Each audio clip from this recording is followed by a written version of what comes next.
Please do like share and subscribe, और कृपया करके इस चैनल को बढ़ाने के लिए आप इसको सब्सक्राइब कीजिए, साथ साथ अपने दोस्तों के बीच में भी इसको शेयर जरूर कीजिए। धन्यवाद। गुड इवनिंग फ्रेंड्स, आज की अपडेट कुछ जिस प्रकार से है। फ्रांस में इस समय दंगे चल रहे हैं। इस बीच फ्रांस की पुलिस ने विद्रोह करने वालों को कुचलने की कसम खाई है। फ्रांसीसी पुलिस का कहना है कि अगर सरकार पेरिस समेत पूरे देश में फैले दंगों को ख़त्म करने और व्यवस्था बहाल करने में सफल नहीं होती है तो विद्रोह कर दिया जाएगा। 17 साल के नाहिल एम की मंगलवार को पुलिस की गोली से मौत हो गई थी। इस घटना के बाद पूरे फ्रांस में लोग जमा होकर प्रदर्शन करने लगे, लेकिन देखते ही देखते यह प्रदर्शन लूटपाट और आगजनी तक पहुंच गया। सड़कों पर कई गाड़ियों को भी जला दिया गया। शुक्रवार की रात पुलिस ने कहा कि हम दंगाइयों की जंगली भीड़ के साथ युद्ध में हैं। मिरर की खबर के मुताबिक 2 अधिकारियों ने राष्ट्रपति इमैनुअल मैक्रों से हस्तक्षेप न करने पर विद्रोह की धमकी दी है।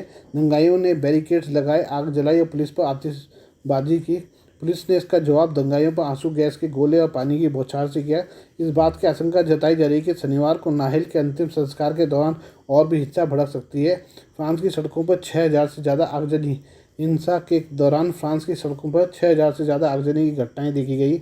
ऐसे वीडियो आए हैं जिनमें दिख रहा है कि पुलिस दंगाइयों से भिड़ने की तैयारी कर रही है। पुलिस की अलग अलग इकाइयां प्रदर्शनकारियों को पकड़ रही है। शुक्रवार की रात दर्जनों प्रदर्शनकारियों को गिरफ्तार किया गया और कचरे के डब्बों में आग लगा दी गई। प्रदर्शनकारियों ने दुकानों के आगे के शीशे तोड़े।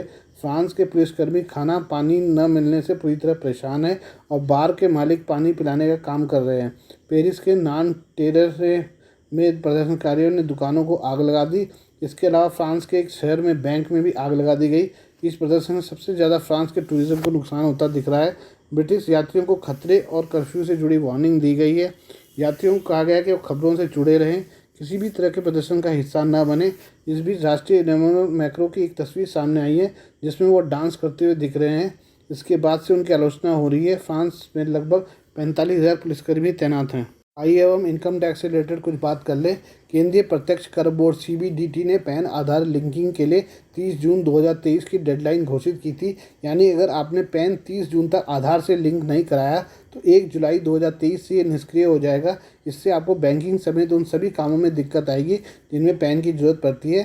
क्योंकि शेयर और दूसरे निवेश बाजार में किसी भी ट्रांजैक्शन की पहचान पैन से ही होती है, इसलिए सेबी ने मौजूदा निवेशकों को भी पैन और आधार लिंक करने की सलाह दी है। इसके बगैर ट्रांजैक्शन में दिक्कत आ सकती है। एनबीटी की खबरों के अनुसार चीनी नुकसानदेह होती है और कई लोग बिना चीनी वाली चीज़ों का इस्तेमाल करते हैं। खाने पीने से जुड़ी चीज़ें बनाने वाली कई कंपनियां चीनी की जगह कई तरह के आर्टिफिशियल स्वीटनर का इस्तेमाल करती हैं। इनमें सबसे आम तौर पर एस्पार्टम का इस्तेमाल होता है। अब इस केमिकल से जुड़ी एक बड़ी जानकारी सामने आई है जिसके मुताबिक ये कृत्रिम मिठास कैंसर जैसी बीमारी दे सकती है। रिपोर्ट्स के मुताबिक अगले महीने WHO भी इस आधिकारिक तौर पर कैंसर बढ़ाने वाला घोषित कर सकती है। एस्पार्टम को लेकर WHO ने पिछले महीने ही चेतावनी जारी की थी। इस केमिकल का इस्तेमाल ज़्यादातर कंपनियां अपने शुगर फ्री प्रोडक्ट में करती हैं। डाइट कोक और च्युइंगम में यह सबसे ज़्यादा आम होती है। विश्व स्वास्थ्य संगठन की cancer research wing international agency for research on cancer IARC ने इसे जुलाई में संभवतः मनुष्यों के लिए कैंसरकारी के रूप में लिस्ट कर सकती है। अभी तक ये जानकारी सामने नहीं आई है कि प्रोडक्ट का कितना इस्तेमाल खतरनाक हो सकता है। वॉशिंगटन पोस्ट में छपी खबर के मुताबिक अमेरिकी खाद्य दवा प्रशासन FDA ने 1981 में से मंजूरी दी थी, लेकिन फिर भी वह 5 बार इससे जुड़ी समीक्षा कर चुकी है। दुनिया के 90 देशों में इसका इस्तेमाल होता है, जिनमें भारत भी शामिल है। लेकिन हाल ही में WHO ने 2 मीटिंग बुलाई थी जिसमें साफ संकेत था कि वह इससे जुड़ी वार्निंग दे सकती है। IARC में कई विशेषज्ञ शामिल हैं जो पहले से मौजूद सबूतों के आधार पर संभावित खतरों का आकलन करते हैं। IARC पहले भी रात भर काम करने और रेड मीट खाने की संभवत कैंसरकारी बताने के लिए आलोचना झेल चुका है। टेलीग्राफ की खबर के मुताबिक अंतर्राष्ट्रीय स्वीटनर एसोसिएशन ISA ने कहा कि इस तरह की समीक्षा से ग्राहक गुमराह हो सकते हैं, इसके लिए वह चिंतित हैं। ISA के महासचिव फ्रांसिस हर्टवुड का कहना है कि IARC एक फूड सेफ्टी निकाय नहीं है। उनका एस्पार्टम की समीक्षा वैज्ञानिक रूप से सही नहीं है और व्यापक रूप से बदनाम शोध पर आधारित है। आइए हम केंद्रीय मंत्री मुरलीधरन के बारे में बात कर लें।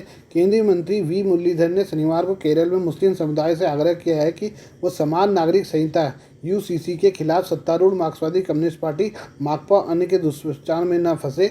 उन्हें संवाददाताओं से कहा कि UCC के क्रियान्वयन पर केंद्र सरकार का फैसला अगले साल होने वाले आम चुनाव को ध्यान में रखकर नहीं लिया गया, बल्कि हर चीज़ के लिए संविधान ही मानदंड है। वरिष्ठ भाजपा नेता ने पूछा कि क्या संविधान निर्माताओं ने ये सब सूचना चुनावों को ध्यान में रखकर लिखा था।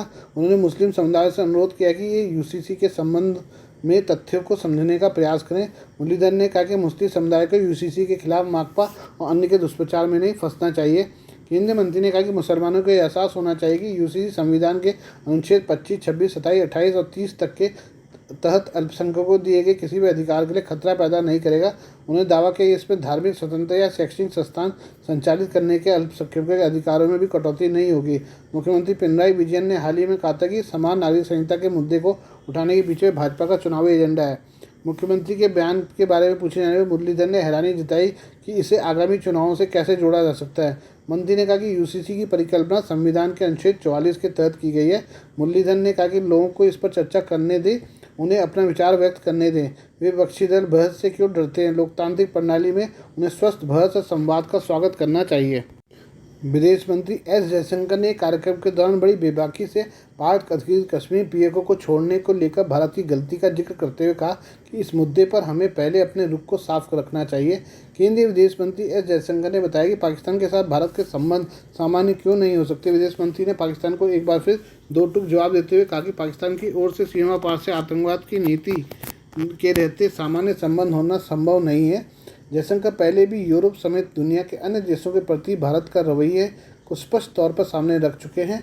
जयशंकर का कहना है कि पहले हमें अपनी बात साफ तौर पर रखनी चाहिए। विदेश मंत्री ने कहा कि हमने बेल्ट एंड रोड इनिशिएटिव के खिलाफ सख्त रूप अपनाया था। उन्होंने कहा कि चीन पाकिस्तान आर्थिक गलियारे पर हमारा रुख कड़ा था। उन्होंने कहा कि मैं ये कह सकता हूँ कि इस देश में कई वर्ग थे जिन्होंने हम पर सवाल उठाया था। उन्होंने इस पर सार्वजनिक रूप से सवाल उठाया था, भले ही वे आज इससे इनकार करें, लेकिन ये रिकॉर्ड में दर्ज है। उन्होंने कहा हम सही हैं, कहाँ हमारे हित में है और इस बारे में स्पष्टता रखनी होगी। पिछले 75 सालों में ऐसी गड़बड़ी हुई है। विदेश मंत्री ने कहा कि हमने वास्तव में उन बुनियादी गलतियों को सुधार लिया है जो 1947 में हुई थी। विदेश मंत्री ने कहा कि वो गलती जिसे सुधारने के लिए श्यामा प्रसाद मुखर्जी ने जीवन भर पुरजोर लड़ाई लड़ी। विदेश मंत्री ने कहा कि सच तो यह है कि पाकिस्तान अधिकृत कश्मीर को छोड़कर हमने दो विरोधी देशों के बीच निकटता विकसित होने दी। उन्होंने कहा कि आज हमें इसकी कीमत भी चुकानी पड़ रही है। विदेश मंत्री एस जयशंकर ने चीन के साथ संबंधों पर भी भारत का रुख साफ किया है। विदेश मंत्री ने कहा कि संबंधों में गिरावट आना हमारी देन नहीं है, ये चीन की तरफ से ही 1993 और 96 के समझौते का उल्लंघन करके पैदा की गई है। उन्होंने कहा कि यदि हमें एक सभ्य संबंध बनाना है तो उन्हें उन समझौतों का पालन करने की आवश्यकता है। जयशंकर ने कहा कि चीन को यह समझना होगा कि दो प्रमुख देशों के संबंध तभी काम करते हैं जब वे पारस्परिक हित, आपसी संवेदनशीलता और पारस्परिक सम्मान पर आधारित होते हैं। विदेश मंत्री से जब पूछा गया कि क्या दो एशियाई दिग्गजों के बीच कामकाजी संबंध हो सकते हैं तो उन्होंने कहा अंततः ताली बजाने के लिए दो हाथों की जरूरत होती है और चीन को भी व्यवहारिक रिश्ते में विश्वास होना चाहिए। जयशंकर ने कहा कि अगर बेहतर कामकाजी संबंध बनाए रखना है तो चीन को वास्तविक नियंत्रण रेखा LAC पर 1993 और 96 में समझौता का पालन करना होगा। आज के लिए बस इतना ही, बाकी मिलते हैं कल आपसे नई खबरों के साथ। धन्यवाद।